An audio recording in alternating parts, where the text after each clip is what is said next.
Thank you guys for coming for Raleigh, a panel discussion on the intersections of LGBT and climate issues. This was the brain baby of a few organizers from Sierra Club, North Carolina, Climate Action, North Carolina, and Environment, North Carolina. And so we're really glad that we could bring this discussion to you guys during Pride Month, because it's a really interesting topic and something that I think is worth discussing.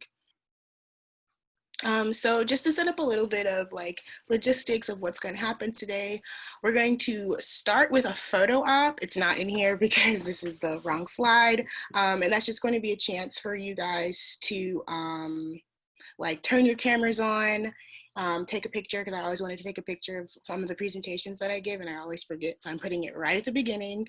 And then we're also going to have an introduction section. So the introduction is, just drop your name, your where you're from, and any pronouns you use in the chat box.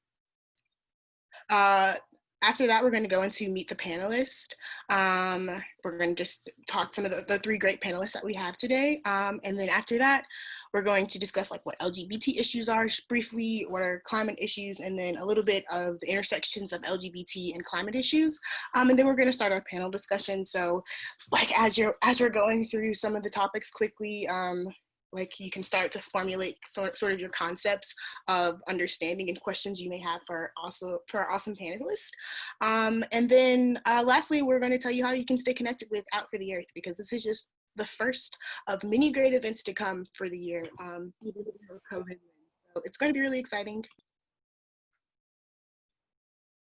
Okay, so this was actually supposed to be the photo op section. So if you guys are interested, please turn on your camera now so I can get a picture of you guys in gallery view, and we're just all gonna smile. Okay, thanks. That fulfilled a little wish of mine to have that happen once when I give a presentation. Just an FYI, this event is going to be recorded. So if you're not comfortable with that, and you don't want to show your face, because we are probably going to be posting it on various social medias, please be sure to turn your camera off. So first up, we have Jenna Wadsworth. She is from the co-founder of a progressive nonprofit called the New Leaders Council. And she's also a candidate for the North Carolina Commission of Agriculture, and she currently serves on the Soil and Water Conservation District Board Supervisor. And she is an active gardener. Would you like to say hi to everybody, Jenna? Introduce yourself briefly. I was just say, hey y'all, my name is Jenna Wadsworth, and I'm the Democratic nominee for North Carolina Commissioner of Agriculture, and have been endorsed by Sierra Club and the League of Conservation Voters in my race, because I believe that climate change is real. I know that climate change is real, even though I'm running against someone who wavers on that. So I'm just so excited to be here today. As an out bisexual woman, it means so much to me to be able to talk about kind of the intersecting oppressions that our communities are facing. And I am grateful to be a part of this panel. Thank you. I actually liked you presenting your own information a lot better. So I'm gonna let you guys present yourselves. So next up we have Shae Morgan Bardgett. I hope I said that right. Please introduce yourself. Nice to meet you. Welcome. Hi, welcome. My name is Shae, and my pronouns are they, them. I'm bisexual too, and I'm non-binary, and I'm a nurse. I work at the UNC Transgender Health Program. I'm a nurse educator for there. And I also work with the Triangle Empowerment Center, which is a group that deals with HIV and HIV services for particularly Black LGBTQ people. And I also work with the Southern Workers Assembly. I'm a co-chair of the committee there, which is working to organize Black workers to help improve their lives. Amazing. Thank you so much for the work that you're doing, and thank you for being here. Next up, we have Lindi von Mutius. Welcome. Please introduce yourself. I'm Lindi von Mutius. I'm so honored to be here. So grateful that I get the opportunity to do this. I'm the Chief of Staff of the Sierra Club, and I also am the board president of an organization called Out for Sustainability. I'm a bisexual woman. I use she, her pronouns, and I really have a real passion around exploring the connections of environmental racism and injustice and how that impacts the LGBTQ community, especially people of color in that community. And so I'm really excited to be here and talk with you all today. Awesome. Thank you so much for being here. I think we're just going to slide right on into the next topic. And that is, what are LGBT issues? So, I mean, there's really no way to just put them into one speaking point or just one section. But I figured we could talk about the probably four most pervasive as it relates to climate change, or just generally just issues. So violence is one. Lesbian, gay, and transgender people, especially those of color, experience violence at disproportionately high rates compared to straight cisgender people. Actually, according to an FBI study, bias against sexual orientation and gender identity accounted for more than 21% of hate crimes reported in 2013, with sexuality being the second most common bias category following race. Moreover, the National Coalition of Anti-Violence Programs found that while transgender survivors and victims represented only 19% of anti-LGBT violence reported to the organization, transgender women of color accounted for 50% of homicide victims. 7 transgender women of color were murdered in the United States during January and February alone, and this is according to the Southern Poverty Environmental Law Center. That's nearly a murder a week, that's what they said. So, employment discrimination is also another serious issue. 2013 Pew Research Center survey found that 21% of LGBT adults surveyed said that their employer treated them unfairly because of their sexuality or gender identity. Another report authored by the National Black Justice Coalition and other groups found that nearly 50% of Black LGBT people have experienced employment discrimination. These rates are significantly higher for transgender workers. Some 90% of trans people have reported experiencing on-the-job harassment and mistreatment, while 47% said they were fired, not hired, or denied a promotion because of their gender identity. And that's according to a national survey. So when you really think about it, these issues are very perverse. Moreover, 22 states have passed law making jobs and job discrimination laws due to sexual orientation, making it illegal. But in 19 also include gender identity, but LGBT workers still lack federal protection, and that's where it's really important. The Employment Non-Discrimination Act, or ENDA, has been introduced in nearly every Congress since 1994, but they are hotly contested, and they don't really make any headway. And they didn't make any headway until about 2013 when the Senate for the first time passed the legislation. But still, it's failed to make it to the president's desk. So the fight for equity and equality continues in many communities. But also poverty is a serious LGBT issue. Research has shown that anti-LGBT discrimination has harmful effects on LGBT workers' economic well-being, leading to high rates of unemployment, homelessness, poor health, and food insecurity, are all things that are contributing factors in environmental movements and are evident in other marginalized communities as well. Pew actually found that LGBT workers are more likely to earn less annually compared to the general US population. And transgender discrimination survey found that trans respondents are nearly 4 times more likely to earn below $10,000 a year than the average American.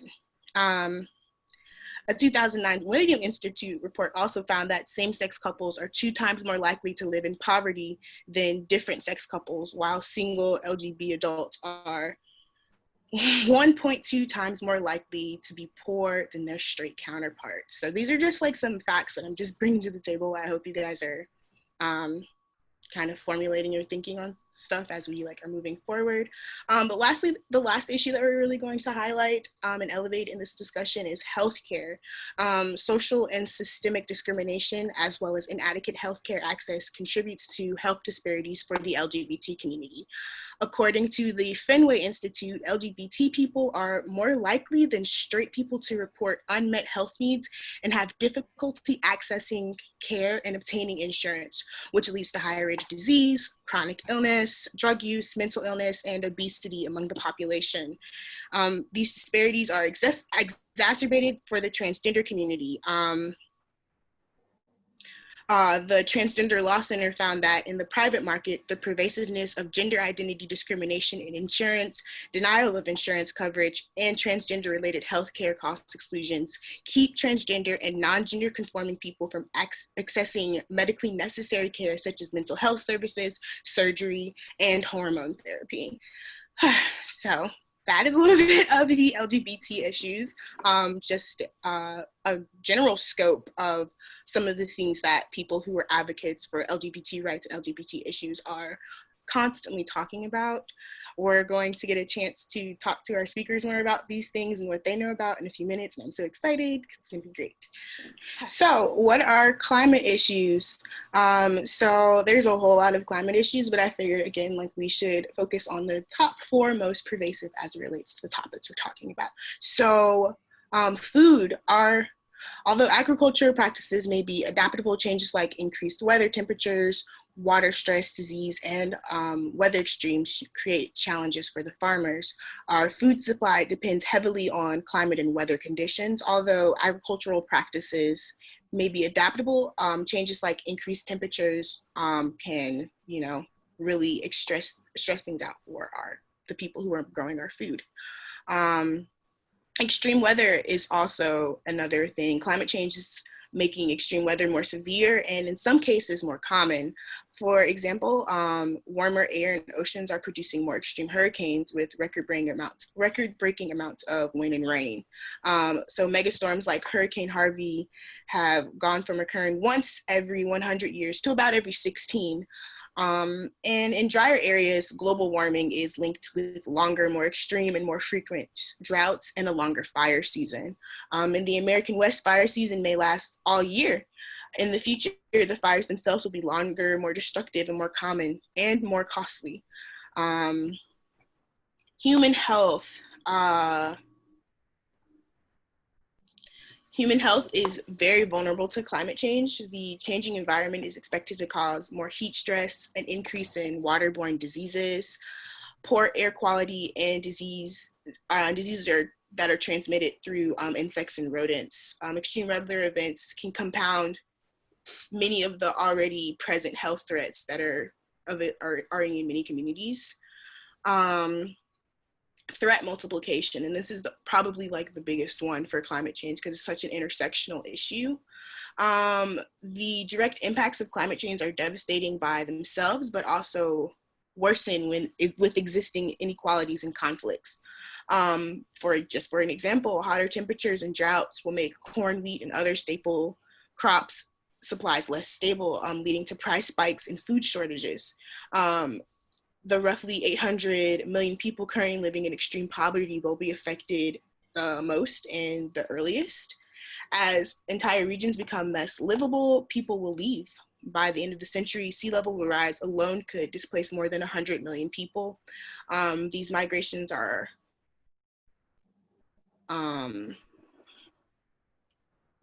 these migrations, as well as conflicts, are over increasingly causing resources to be scarce, exacerbating existing political and social tensions, and significantly increasing the risk of conflict and war. Animals, insects, and plants already threatened by habitat destruction and pollution will probably fare much worse than human beings. Only a small amount of warming will kill 70 to 90% of the world's coral reefs, and that's a very important ecosystem for fish. Most of the world's fish live in coral reefs, and up to half the plant and animal species in the world will most naturally, with the world's most naturally rich areas, will face extinction because of global warming. So that's just some of the like the grounding social science or the science around climate issues and LGBT issues. It doesn't even speak to the social aspects of climate change and how they are related to LGBT issues. We're actually going to talk about that next. So intersections of LGBT issues and climate change issues. Like, what are we talking about? We just learned all of that interesting information, and we just learned about climate change and LGBT issues. So what does that have to do with each other? Let's talk about it for a second before we get to our panel discussion. Okay, the intersections of climate change issues. There are climate change impacts that are already on the marginalized people. There's also intertwining roots of oppression. There's shared skills for survival and a fight for collective liberation. So let's talk about each one a little bit more. Okay. Climate marginalizations. The impacts of climate change disproportionately affect those who are already marginalized across the world, including LGBTQ plus people. Marginalized people are more likely to live in areas that are more at risk of climate change and are less likely to have access to resources or the ability to relocate. Times of crisis can see us marginalized people, LGBT people, even further like marginalized because of those issues. Trans people, especially trans people of color, face heightened suffering at all stages of the natural disasters, which are becoming more frequent in our changing climate. During Hurricane Katrina, for example, trans people faced discrimination in emergency shelters, and some were even turned away. Over a decade later, Black gay community of New Orleans has yet to fully recover. Homeless people are particularly vulnerable to the erratic weather events brought on by climate change. In the UK, 24% of homeless people are homeless youth, are in of the LGBT community. In Kingston, Jamaica, many ostracized LGBTQ plus young people live in makeshift campus sites out along the city, which can be flattened or flooded by hurricanes. LGBTQ plus are also more likely to have trouble crossing borders to escape conflict or disaster. So as climate justice becomes an issue for all sorts of populations that are being marginalized, it's a specific type of issue that people are in the LGBTQ plus community are facing because of the social dynamics around homelessness and like just not being protected by the law. Through climate justice, we recognize that the roots of climate change are tied up with the roots of multiple oppressions. Capitalism and colonialism fuel climate change, but are also a part of LGBTQ plus oppression. The same colonizing forces which brought environmental degradation and extra activities also repress the attempt to wipe out the diversity of sexuality and gender in indigenous communities around the world. The effects of all of this still lingers in many countries of the global South today.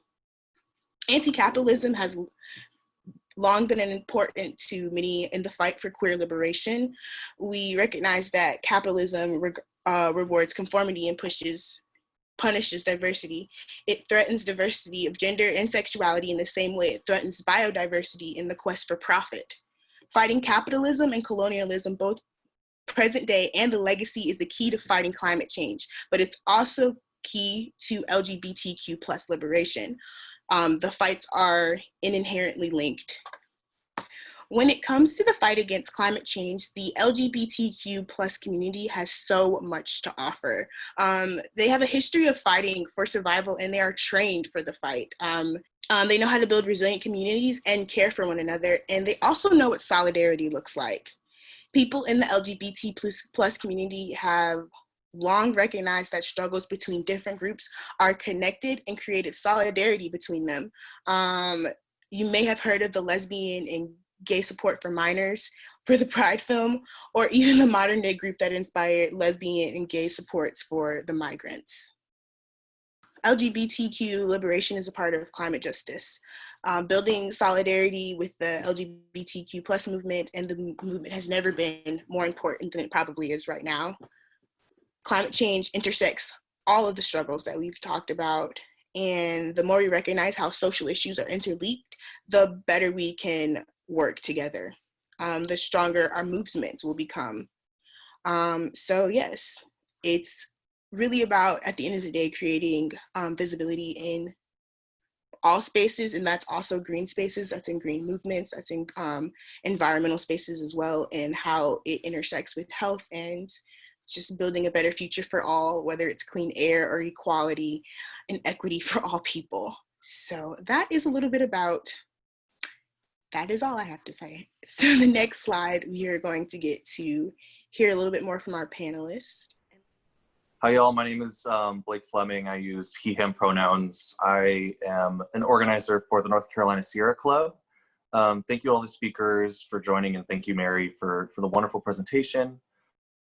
My question is for everybody. It's just a very broad question, and I wanted to know how your identity has been shaped by the environment, by the outdoors. Yeah, so if anybody wants to answer that question.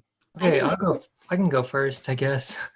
I've moved around a lot. This is my 5th state that I've lived in. So before I graduated high school, I'd already lived in 4 states.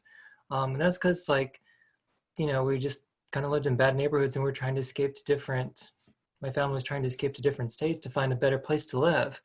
But one of the places that we lived in was in the 90s, the early 90s, we got to live in Hawaii. And for me, that still is like a really great memory of a time during my childhood that was excellent. And living in Hawaii, because I lived in, you know, the plains, so it's a big difference, right? I was born in Oklahoma, and then I moved to Hawaii. So that just like filled me up with love for nature, and it just gave me a lot to think about. And I was just a little kid, but it changed my perspective a lot, going from a place, you know, like Oklahoma is just so flat, and everything's like, all the natural environment has been replaced with ranches and stuff. And then, you know, I got to live on the side of a mountain, you know, next to the ocean, and it was amazing. And I've carried that with me, like, kind of everywhere. And it's made me want to fight for the environment every way that I possibly can. Jenna Wadsworth again. And I do want to apologize for not sharing my pronouns when I introduced myself, because I dropped them in the chat. She, her, hers. And, you know, I don't think I mentioned that I actually grew up on a hog, cow, chicken, corn, cotton, tobacco, and soybean farm on a dirt road in Johnson County, so eastern North Carolina, Wake County's neighbor. And I'm actually still very much involved with that agricultural lifestyle to this day. Although I live in Raleigh and I represent Wake County and deal with agricultural and environmental issues, and I've been elected to that office for the past 10 years, so very much involved in our natural world here. I actually have planted 45 rows of fruits and vegetables this season alone, and that's not including like my grapevines and my fruit trees and my different bushes. And so this is something, working with nature and being a farmer and understanding how to implement best management practices and look at regenerative practices and cutting edge like conservation tactics. I mean, that is vital to my health and well-being as a whole, as someone who is a farmer. Yeah, I love this question, because actually I think it's one that doesn't get asked enough in our community. And I also spent my formative childhood years, I was born in Germany. And so before my family moved to the US, we lived in the northwestern part of Germany, and my grandmother had a house in the Black Forest. And being there was always like a very happy memory, because her house and she was on the side of a mountain. It's kind of in the alpine footlands, and there were 2 dairy farms on either side. So I spent a lot of time with cows and chickens and being on the farm and doing farm things since I could really walk. And I think as I got older, for me, going outdoors and being in the outdoors, and thankfully this was the case for me. It isn't the case for a lot of other people of color or other people who identify as part of the LGBTQ community. But I was very fortunate that the outdoors was a safe place for me to be. And sometimes it was actually safer than being in a city, than being, you know, on campus. And so for me, the chance to get outdoors, I think still to this day, is sort of a way to just walk away physically and literally from some of the nonsense that you deal with in the real world, right? And I think for me, the first backpacking trip I took felt that way. It felt like oh, now it's just me and I can truly be myself. And so when I go hiking now, I wear my little bisexual flag on my backpack. And, you know, I'm just kind of like, representation matters when we're out there in the outdoors, because it isn't safe for a lot of people, but I have always found it to be a place of safety and joy and restoration. That's something I want to represent on behalf of my communities when I go out as well. So usually you can find me like literally walking away from things and into the woods. And those are the spaces where I'm really happy. So thank you so much for those responses. Our next question is, what do you think some of the most pressing issues facing the LGBTQ plus community are today? And how do you view any of those as directly or being indirectly related to or linked to the environmental fights that we face as well? I'm happy to jump in if I can talk a little bit about some of the things I'm working on. So one of the things that we've been really focused on at Out for Sustainability, and we're an all volunteer organization. So what we do is all on the strength of how many hours of free time people have. But one of the things we've really focused on, especially after the last couple of years of natural disasters, was thinking about how we keep our community safe with the impacts of climate change that we're already seeing. And so that's taken a couple of forms. One of our colleagues has made a really great documentary called Fire and Flood, and it looks at how communities where folks who identify as part of the LGBTQ community live have been affected over the past few years by natural disasters. And then we recognize there's a real gap in how our society helps folks in those communities prepare for disasters. Because there's a gap for how our society, our country helps people who live in poverty prepare for anything, and provides no safety net. But since a lot of folks who identify as LGBTQ are also in that, in communities that are already marginalized, we found there's really an extra wide gap where if you're a trans person, if you are gay, lesbian, bisexual, you don't feel safe in a shelter, in an emergency shelter, in a hurricane. You don't feel safe in a shelter after a wildfire. It's harder to find community and it's harder to stay safe. And so we focused a lot on having conversations with LGBTQ community centers around the country, on like how we can get information to their members, how people can make an emergency plan so that when disaster strikes, you're ready. If you look at ready.gov, it is fully catering to straight couples with 2 kids. And there is no room on ready.gov for anybody who identifies as anything else.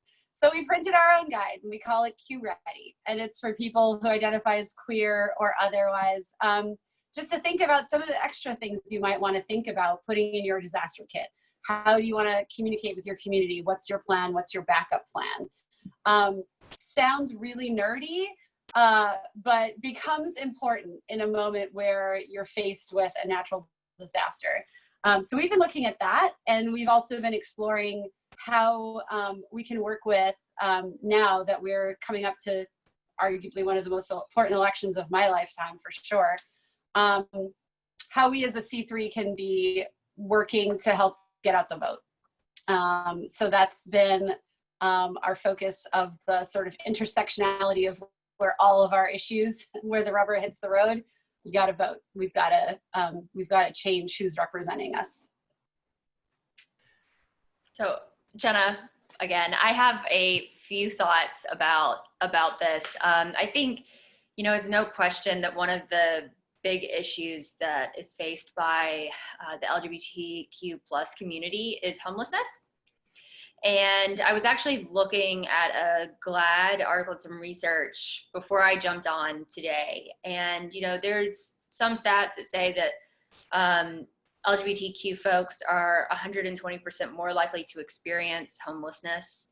In 2015, it was estimated that about 40% of the homeless population was also identified as LGBTQ. We know that that rate is exceptionally high amongst LGBTQ youths, especially folks who identify as trans. It's even and trans folks of color too. So this is a huge issue that has to be addressed, and it connects to everything else. So when we were going through and talking about some of the issues that disproportionately affect LGBTQ folks, I was thinking about how lack of stable housing is something that is affected by poverty. And we just discussed how LGBTQ folks are, more likely to be in poverty.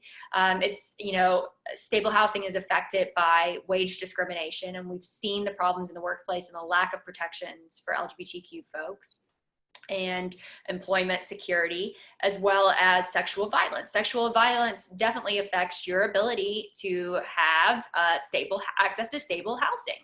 And so as a result of all of that, LGBTQ folks are at a disproportionately higher risk whenever there's a natural or environmental or man-made disaster. So look at what's happening with COVID right now.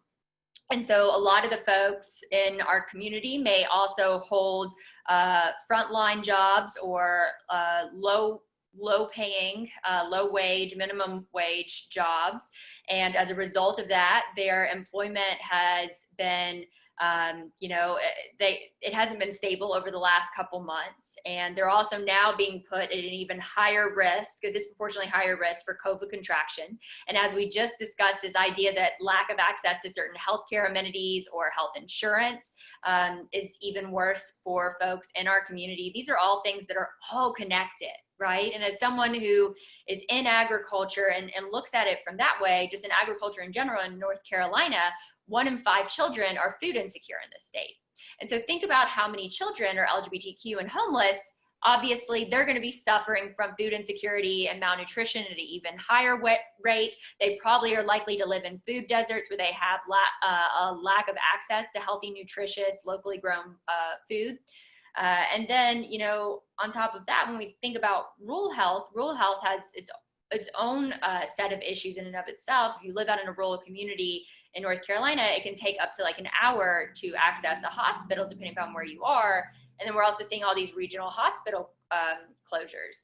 And so think about what it's like getting care and treatment, especially if you are a member of the LGBTQ community, and if you're not cisgender, right, and you walk into a hospital, you're going to be treated differently. That's the reality of it. And so if you're also talking about a rural area, imagine that treatment is going to be very different even than in Raleigh or Durham or Chapel Hill, where there are already issues with how LGBTQ folks are treated by healthcare professionals. So there's just, so many things. I think everything intersects with each other. And I think it's really important for us to realize that, and that, our movements are not, just moments. Like, these are things, the fight for social justice is something that is not going to stop, right? And until, basically to paraphrase Fannie Lou Hamer, until all of us are free, none of us are free. And so we have to keep fighting every single day. If we see folks that are marginalized, we're not all free. Yeah, I just kind of want to piggyback from a trans perspective, because a lot of these issues hit so much harder for the trans community, at an unbelievable level of harder for the trans community. So I've spent most of my time doing activism for trans folks because of this. I work mostly with healthcare because the struggle is very real there. And what we see, and particularly for the trans community, is that civil rights is the biggest issue. It's an all-encompassing issue for trans folks. The Donald Trump administration has had 47 discrete actions taken against the transgender community in the last 3 years, including just almost 2 weeks ago, Section 1557, which rolled back anti-discrimination protections for transgender people in healthcare. Trans folks tend to be less stable in their housing. Only 16% of trans people own a house. That's a huge gap compared to everybody else. Cisgender population is about 64%. So again, that's very difficult. Most of the trans folks that I know haven't been able to keep a job. A lot of them have been getting fired when they come out directly. Up until last Monday, as part of the Supreme Court ruling, they were just straight up getting fired for being trans. That's what would happen. But once you get fired, it's hard to get rehired at some place. It's hard to find a job if you're a trans person. So most people are chronically underemployed or unemployed, and they're couch surfing, they're homeless, they're moving from place to place. And both of the other panelists brought up work with shelters and stuff like that. And shelters can be quite dangerous for trans people. And it's part of why I work with the sexual assault nurses at UNC and the domestic violence and sexual assault community within Orange County to improve access to these different shelters so that way trans people aren't turned away, that they're treated with dignity and stuff like that. So it's very difficult for people living like at the extreme margins already in US society to be able to like deal with climate change, just period. Just like if anything bad happens to their life, it's already so tenuous. It just can drive them directly over the edge. And that's part of why the suicide attempt and the suicide rate is so like sky high amongst the trans community.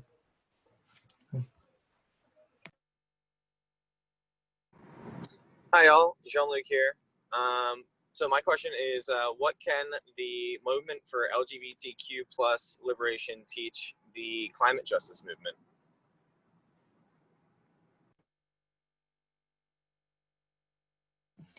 Well, I felt the slide originally covered it pretty well. I actually get asked the question in reverse a lot because I do a lot of like classes about anti-discrimination for trans people. They always ask me, what can we do for trans people? And I give them kind of reverse effort. Like, we got to fight for Black liberation and we got to take down the patriarchy. Like these systems are all interlinked together, and as part, like one of the great things about the LGBTQ community is that it's such a diverse community. It covers every race, ethnicity, gender, sexuality, it covers every country and society, is that, we've like recognized that for a long time. And I think that's really kind of the biggest thing is that, as a community, we've all been like working towards building for our own freedom and our own civil rights. And it was mentioned again earlier, but we can show people the way, and the way is free everybody.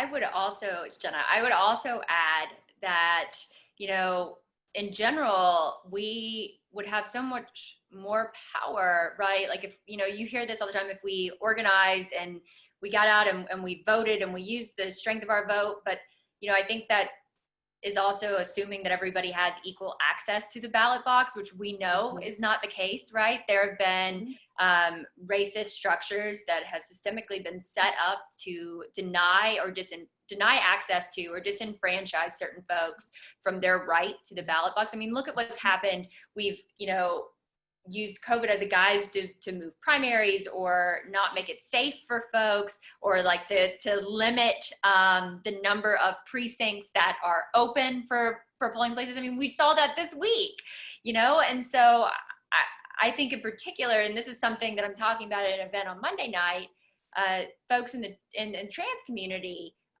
sometimes, if they're being asked to show an ID, when they go to vote, or if folks are like, oh, well, your name doesn't seem to match up, with your address and with, and if poll workers wanted to give you a hard time, they're gonna give it to folks that are in a marginalized community. And so something we're trying to do is figure out how we get more folks who are in the LGBT community or LGBTQ allies to also be poll observers and poll workers, because we think that in particular, we're making a big push for people to do vote by mail at home, this because of COVID, and then also because who knows what the world's gonna look like by November. I think that's a very real and real thought that we're all having. Especially those of us on the ballot, but we're talking about how do we make sure that people feel safe, the people who do go out to vote, because at the end of the day, a lot of us all are fighting for all the same things. Our communities have a lot of crossover in what we're concerned about and the issues that we're fighting for. So it's so important that we do everything we can to get rid of any forms of disenfranchisement. when it comes to voting. Yeah, I want to just lift that up and, you know, square of it, like that's critical. Both shifting a real focus right now in this moment away from whatever we in our organizations or groups are working on, and like really thinking about how we could take that energy and direct it towards protecting our trans brothers and sisters and our Black brothers and sisters, and lifting those movements and supporting those movements, because those movements are fighting for the same things that we are fighting for. And by aligning ourselves and like taking a step back and following their leadership right now, instead of trying to, you know, carve out our own space, I think that is how we can really put the strength of our collective efforts behind the work that we need to do to fix all of those systems, as Shae was saying. It's all an interconnected system. And I want to just lift up what Jenna named about voting by mail. If you have 5 minutes, call your legislators and tell them that you need vote by mail legislation passed in whatever state and county you live in, because that is incredibly, incredibly important this year to keep people from being disenfranchised. I sometimes look at your question from the perspective of like the other hat I wear, which is I work for a large environmental organization that has a large presence in the environmental movement. And thankfully, and this is not just self-promotion, but this is the reason I work there, is light years ahead in terms of creating a bigger tent for the movement itself. But we have a real problem in the environmental movement where we have excluded a lot of people, and actively done that over the years. Excluded the voices of marginalized communities, intentionally kept them from being funded by donors. And we have built an environmental movement over the last half a century in this country that centers the needs and wishes of middle-class, cisgendered, white Americans, straight white Americans, and maybe tangentially some folks who live in those suburbs. But we have not centered the needs of large portions of our population in the environmental movement until very, very recently. And that has to radically change if we're gonna be an effective movement for the next half of a century. And it certainly needs to change because it's the right thing to do. Because we should not be seeing our issues as discrete and separate. We need to see them as one and the same. I have a question. Unless you, did you have something to say, Jenna? Oh, I was just going to say on the issue of capitalism too, I think just to piggyback on that, also the importance of us beginning to fight to move towards publicly funded elections. And so I think that helps every movement, right? Not being beholden to, in particular, like certain corporate or PAC checks. So like, for instance, my opponent takes a bunch of money from Smithfield or other corporate polluters or big oil or, all the toxic like pesticides and fertilizer companies that then he has to regulate in his position. And obviously that means that they don't really get regulated. Like there was just a ruling about with EPA on a certain pesticide and stuff, and they're pushing in the North Carolina Department of Ag. Like it's fine, you can keep using, through the summer. And, when I think about in particular that money that they're taking from certain other industries, we'll look at what's not being done, right? We're not talking about climate change, or we're denying that climate change exists in the department right now because that serves to benefit those interests of those folks who are writing the checks. Same thing,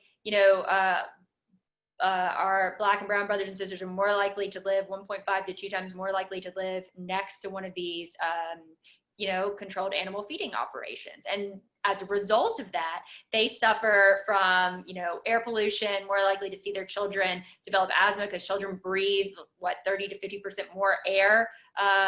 They take in more oxygen than we do. And as a result of that, they're breathing in more of these pollutants, and their health is disproportionately affected forever. And so these are all things that are kind of connected. And so again, when we talk about funded elections that allows this to be more about the people who have the good ideas and who are running for office and serving for the right reasons, and they're responsive and accountable to their constituents instead of just the folks who can cut those campaign contribution checks. Definitely. You guys can't see me, but I'm like snapping because I'm just like, yes, I feel all of this. But I have a question. And I think you guys have touched on it a little bit. So I already kind of know the answer to the first half of the question, but I'm interested to see and more what you would talk about in the second half of the question. Do you think that we're really at a point where there is robust diversity in outdoor spaces? And what do you think it will take to get there? I'm just gonna say, like, the majority of trans folks don't feel comfortable being anywhere. Just pure simple. Like, I like to go hiking. Right before this presentation, I was out running. I spent all weekend hiking. I'm gonna go hiking next weekend with my SO. You know, I feel comfortable doing that, but a lot of trans people don't feel comfortable being surrounded by cisgender people. And that includes being outdoors. But there is quite a large amount of trans folks who were avid outdoor like climbers and runners and swimmers and athletes and people who enjoyed being outdoors before transition. The problem comes when transition happens, particularly for people who are visibly transgender, because the harassment level is just sky high, and so it kind of all depends. If they get adequate access to healthcare and they're able to transition early, then yeah, they would be able to enjoy the outdoors, because they would probably feel more comfortable in their skin and they wouldn't necessarily be as visibly trans. Part of the problem is that cisgender people fear visibly trans people, and that's a big issue. There's nothing wrong with being visibly trans, and if you've looked at enough trans people, you'll see almost everybody looks like they could be trans. Virtually everyone looks like they could be trans. I've seen I'm a nurse. I've examined, I can't tell you how many people I've examined, trans and cisgender people. They all look the same if you would take the opportunity to take a look at each other. But yeah, that's a problem. I enjoy the outdoors. I hope more transgender people would be able to. And, there's been, like, for years, people in the trans community here, at least here in the Triangle, have been like dreaming of making a retreat to go swimming at a lake all together. Because if there were big enough trans folks there, it'd be hard to harass them. You get 40, 50 people together, they're just gonna leave you alone. So I don't think so, but hopefully other people could talk about like the racial aspects, because that's important too. Yeah, I was going to build on that, and I will just say, we have a long way to go before the outdoors feels safe, even for someone like me, who is, biracial and bisexual and a cisgendered woman, right? Like, it's still not safe for me. So it's definitely not safe for anyone who is even less conforming to the norm, whatever that is, than me. And so I think we have a long way to go. We have a long way to go before people of color can be in the outdoors without getting questioned, being told that they shouldn't be there. That stuff happens regularly. It happens here in the Bay Area in California, where everyone thinks everybody's so liberal and progressive. I mean, I have had people shout racial slurs at me when I'm hiking in the Bay Area. And that is something that, I will just name it, like, that's something that white people need to deal with. They need to do the work on that front. It won't change until cis white people do the work to change it. We can try to take up space, to be there, to show and to represent. Cis white people still make up the majority of the people who recreate outdoors in traditional ways. And when you have somebody watching birds getting the cops called on them, when you have somebody running, getting shot, white people need to do the work. So I have, half of my family is white people who enjoy the outdoors, and they go in the Alps and they go hiking, and we have a lot of conversations regularly about the fact that everybody here looks like you and no one looks like me. And they are profoundly shocked every time. Like, they kind of forget that that's a reality. And I think, you know, I don't know how we fix it, but we need our white outdoor leaders to take up this mantle and to fight for this equality in the outdoors, because that's where the work has to happen. It just, everything that Lindi was saying, you know, and actually as soon as this question got asked, all I could think of was Christian Cooper, right? So you're talking about a Black gay man who is a birder in New York City who gets accused of some sort of wrongdoing by a white cisgender woman.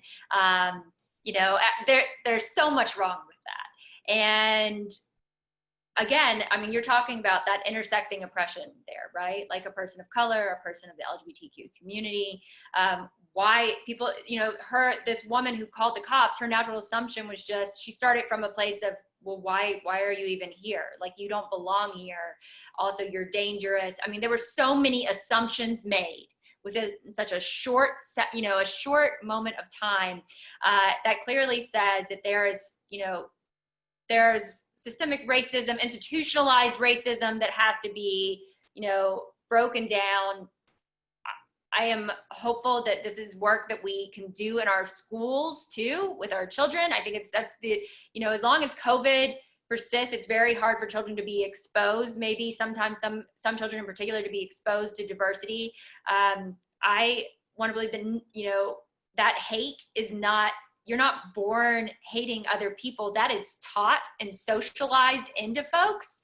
And so it is so important to me that people, you know, the diversity of experiences and the experience of being exposed to diversity is so crucial, right? And, you know, having people who stand up and speak out and unapologetically say things the way that they are. And that's why I'm so grateful that we are living through this moment in time with this movement where, you know, there's this unlearning of all this history that's been whitewashed, right, throughout time.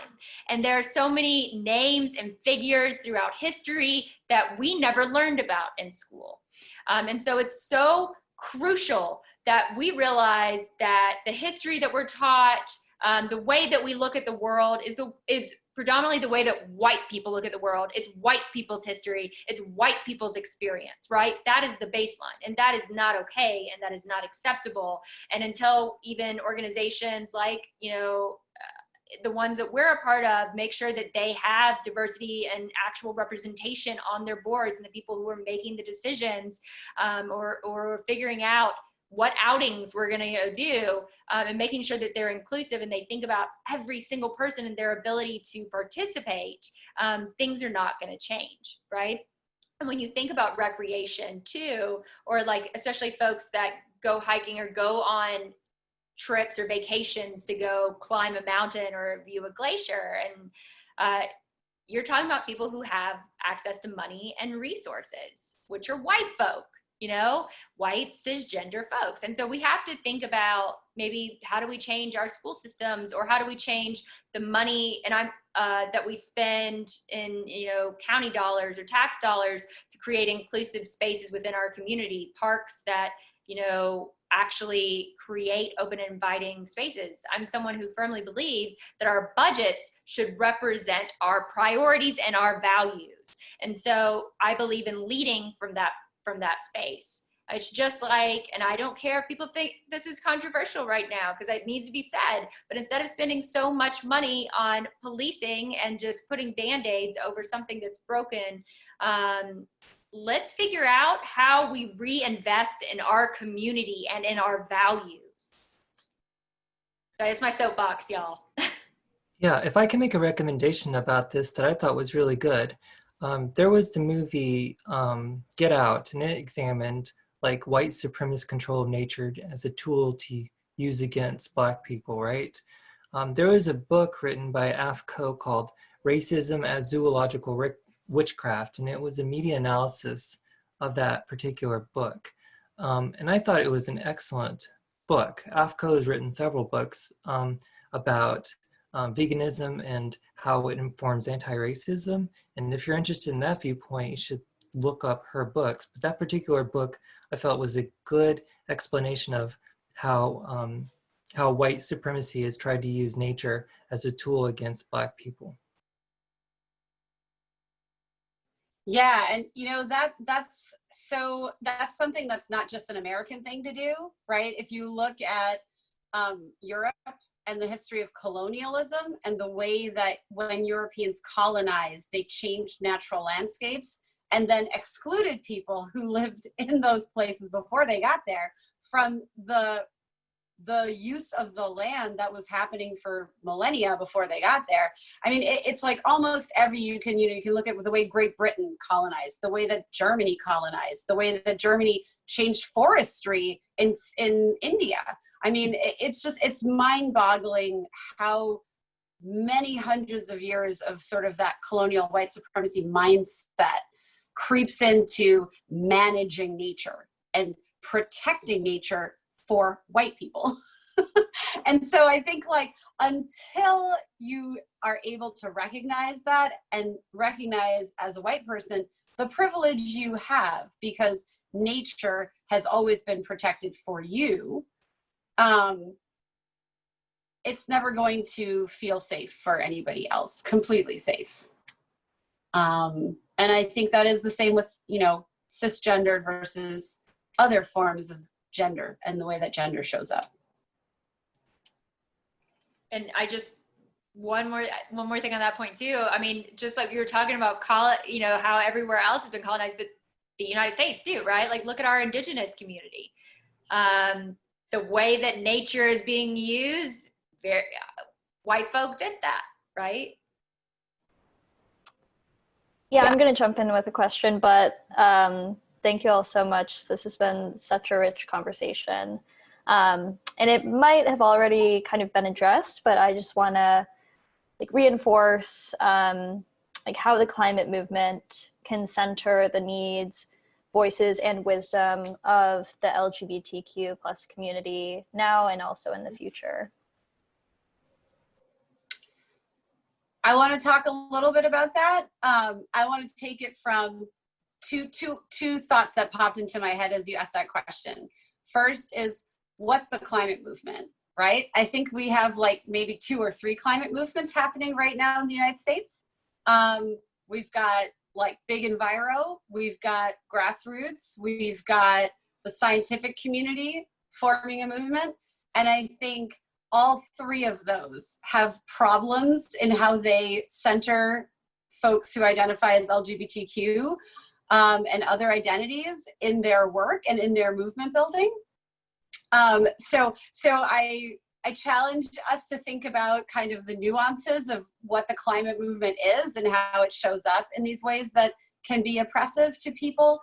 But then I think the solution is the same as the question that I'm framing, right? The solution is you start to center others' needs as part of the climate movement. So instead of saying, we need X, Y, Z, you challenge, okay, do we need these kinds of laws and regulations because they protect everyone or because they protect a certain type of community? And so I think depending on where you decide you're going to work in the climate movement, widening the scope of what you think you have to address, I think will help to center the needs of other folk. Because right now, all 3 of those movements that I named, and I think there are probably folks who would say there are 10 different kinds of climate movements, right? But when you're an organization that is only addressing a certain piece of the picture, you're necessarily going to minimize and marginalize the needs of other people. So what Lindi was saying too about having to widen the scope of what issues you think you have to cover or are covered under what your idea of fighting environmental issues is, under that piece too, I would like to add one issue in particular that sometimes folks in the environmental community don't necessarily think of when they think, oh, this is an environmental issue, is talking about moving away from a minimum wage and looking at a living wage. And this is an issue that is, when you talk about intersecting oppressions, this is something that's so important, because when you talk about the folks who are disproportionately affected by environmental racism or environmental justice issues, right? Again, it goes back to folks who are more socioeconomically disadvantaged. It is folks who are LGBTQ. It is folks who are people of color. And so, all of those fights come together. In agriculture in particular, I think about the fact that, to buy organically produced or healthy food or local food, it's going to cost you more than getting something that's crap with preservatives, that's been, subsidized on the federal level, right? Because we've been subsidizing the wrong things in this country for too long, which is a whole other soapbox you don't want to get me on. But, and so as Americans, we've become accustomed to cheap, quick, and easy. And not just that, when it comes to our food. So we don't know what we should actually be paying for a gallon of milk or for a dozen eggs, especially if it was sustainably, morally, ethically produced, locally produced, kept local jobs here, didn't use as many environmental resources or greenhouse gas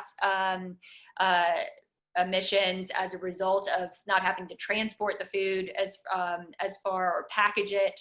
And so eating locally and sustainably is not only environmentally friendly, but when you talk about that, how do people afford that if wages largely haven't increased since the 70s? So when you talk about health, you're talking about food deserts, you're talking about people who already might not have access to healthcare, might be making poverty wages. They cannot afford to eat the food that will ensure their best health, their brain output. And so these are all things that, again, we have to think about how things are connected. And so I love when she said, broaden the scope of what you think that your movement should be tackling. Yeah, I would also like to add some other stuff. One helpful way is to just ask queer people what they think, and don't get upset what they say.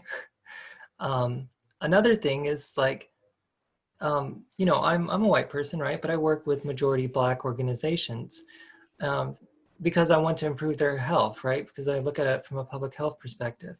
But you got to show up for the people you care about too, And I would urge people, everyone here, to show up for the LGBT community. We still don't have the Equality Act here, right? We just got it being illegal to fire us for our sexuality and gender. It's a week old. Show up for us for these other things. And a lot of LGBT people are already living below society's standards, economically. They aren't the ones causing most of this damage. So show up, help them out, help them get jobs, help them get paid well, so that way they can actually start doing the activism with you. But if they're going to be systemically oppressed, then they're going to be able to stand by your side because, I know a lot of trans folks are just struggling to keep, a shelter over their head. People who are being refused to have their utilities turned on by utilities, to this day. Show up for them. They'll show up for you too. Are there any more questions? Are we through the questions that we've had? If we didn't ask any other questions, please chime in with them now.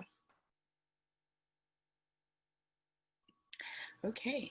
Well, I just want to say thank you so much to Lindi, Jenna, and Shae. Thank you so much for being here. Thank you so much for the work that you're doing. So inspiring. I was just co-signing everything you guys had to say. It's just really inspiring. I really enjoyed the conversation. I hope that everybody else in the chat box also enjoyed the conversation as well. It was just everything that I wanted it to be. It's amazing. Thank you guys so much. Mary, can I make a quick plug for something before we finish up? Yes, plug away. If any of you guys have a plug away. Okay, so I'm gonna make a plug. Shameless Sierra Club plug. No, we don't want your money. Give it to organizations that are helping Black trans people. What we want is a couple of hours of your life to help us get the vote out. And if we have a number of ways that you can help and do that, you can text people, you can call them, you can write letters, all pandemic safe and approved. And if you want to check out and sign up for that, And it's not just through Sierra Club. I mean, we're like collating and organizing it, but this is like, we're partnering with a lot of other efforts. So we promise that we won't make you a member and bombard you with mail and ask you for money. Cross my heart. You can even email me if that happens to you. So the website is sc.org/GOTV. Say it again. sc.org/GOTV. And it is founded on the premise that statistically, people who receive a handwritten letter in this order, a text message, or a phone call are more likely to vote than people who don't. And so we're targeting people in swing states. Letters are the most effective. Text message is the second next effective. And then a phone call is like the least effective, but still effective. So come join us, please. We need all the people we can get. Yeah, end of shameless plug. Well, since we can plug, I do want to plug too. I would like to plug the Triangle Empowerment Center. They do need money. So if you have money to give, please give to them. If you can make it a monthly contribution, please do that. They operate out of a shoestring budget. They're working with some folks that society is totally, completely ignored. You know, Black folks striving and living with HIV, and people at high risk for developing it. You know, they started out handing condoms out of the back of their trunk, and they're doing amazing work, and they get virtually no recognition. So if you have some money to give, please give to them. They will make very, very, very good use of it. And if it's possible, if it's all right with everybody, I can put their website in the chat.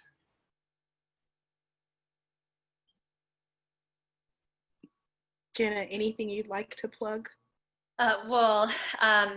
For those of y'all in North Carolina, I sincerely hope to have earned your vote. And you can find out more about me. I dropped, my website is just jennawadsworth.com. It has the links to all of our social media. And I'm pretty witty on Twitter, pretty snappy banter there, if that's what you're into. A little more long form on Facebook and Insta videos. And so I'm really excited about the very inclusive and diverse campaign that we have built and the community of support we've built. And two shout outs to LGBTQ organizations that are doing really great intersectional work too. Equality NC and Victory Fund on the national level. Victory Fund is doing some great work, the Victory Institute, to help train LGBTQ folks to be able to run for office and change the face of power, which I think is so important because, again, representation matters. And I will say, it's a fundraiser, but it's Monday night, and it's to celebrate Pride. And we've got, I have 23 or 24 out LGBTQ folks that are leaders who are going to be speaking on the program, and they're all beautifully diverse. They look like how our community looks, which I'm really, really proud of, and that was very intentional on my part. And like each of the 12 major speakers are being introduced by college and young folks who are out LGBTQ plus members of the community, because I believe in being a woman who lives as she rises, and using my platform to create space for others. And so I'm just so excited about this event. And if you can't make it, if you can't give, I understand, but we are going to record it. It'll eventually go online too, so look for it. And I just, it is so important that we support each other in every space, because all of our fights are connected. And that's the biggest thing that I would love for people to take away from this evening. Thanks for having me. Thank you guys so much. I'm pretty sure after this, we're going to be sending a follow-up email to everyone who attended. So we're going to have all of these plugs in there. And also the information so that you can stay connected with Out for the Earth. This was just the first of many events that we had planned for the month of June that have been pushed back now because of COVID, but we're hoping like as we're continuing to organize and continue to plan that we can do more events that are around LGBT and like queer visibility in green spaces. So, and it's not always going to be like a discussion like this. Like sometimes it might be like a hike or something fun. So I'm not going to plug all of our social medias because it's actually 3 different organizations that helped facilitate this panel discussion today. So I will make sure that that's all included in the follow-up email that you guys will receive later today. I'm so happy you guys could come. Thank you for being here.